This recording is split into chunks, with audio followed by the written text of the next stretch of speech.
Ketika seseorang tidak mampu menerima kejadian dalam hidup, tidak sedikit orang itu kemudian menjadi marah. Ya, dan marahnya itu terpendam di dalam batin ya. Bahkan mungkin ini sudah mempengaruhi secara fisik.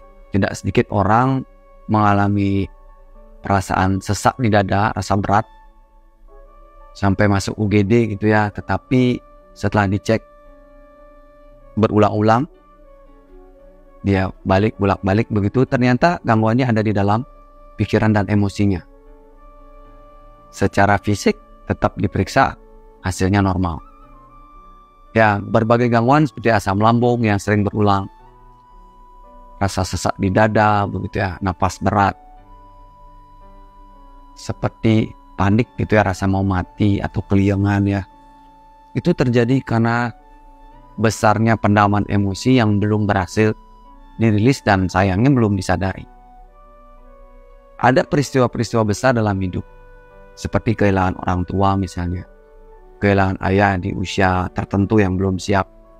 Itu di dalam pikiran bawah sadarnya dia belum mampu menerima. Tetapi diajarkan untuk ikhlas, menerima, tetapi di dalam batinnya belum siap. Dia belum mampu merelakan, belum mampu mengikhlaskan. Ya, sehingga pada akhirnya beban kemarahan yang ada dalam dirinya itu menimbulkan satu gangguan secara fisik. Ya, seperti gangguan-gangguan tadi ya. Nah, ini kemudian membuat dia sulit mencari bantuan karena keluhannya ada secara fisik, tetapi sebenarnya gangguannya tidak ada dalam fisik. Gangguannya bisa terjadi dalam pikiran dan emosinya. Nah, mengajak orang untuk mengeluarkan endapan emosi, mungkin dengan berteriak, dengan menangis, atau merilis ya, dibantu dengan terapi, kadang-kadang juga tidak mampu dengan mudah dilakukan ya, karena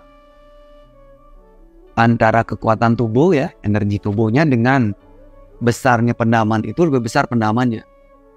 Ya, beberapa orang bisa mengalami keliengan otomatis jadi pingsan ya, atau nggak mampu dihandle saat diterapi, bahkan ya badannya tiba-tiba mengalami kesemutan seperti stroke merasanya ya, karena barangkali energi yang dipendam terlalu banyak.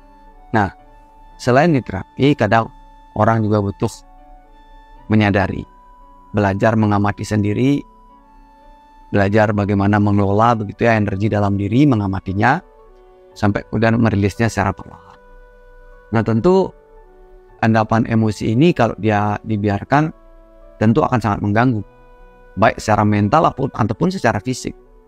Nah, tentu kita perlu belajar bagaimana kemudian merilis ya, mengamatinya, dan kemudian menggunakannya supaya dia bukan hanya tidak menyakiti, tapi juga akhirnya berguna ya, karena energi besar dalam diri seseorang ya yang kemudian menyerang diri, kalau itu dibalikkan kemudian menjadi sesuatu yang berguna, selain dia terlepas dari penderitaan, dia juga malah menemukan manfaat dan potensi diri yang luar biasa.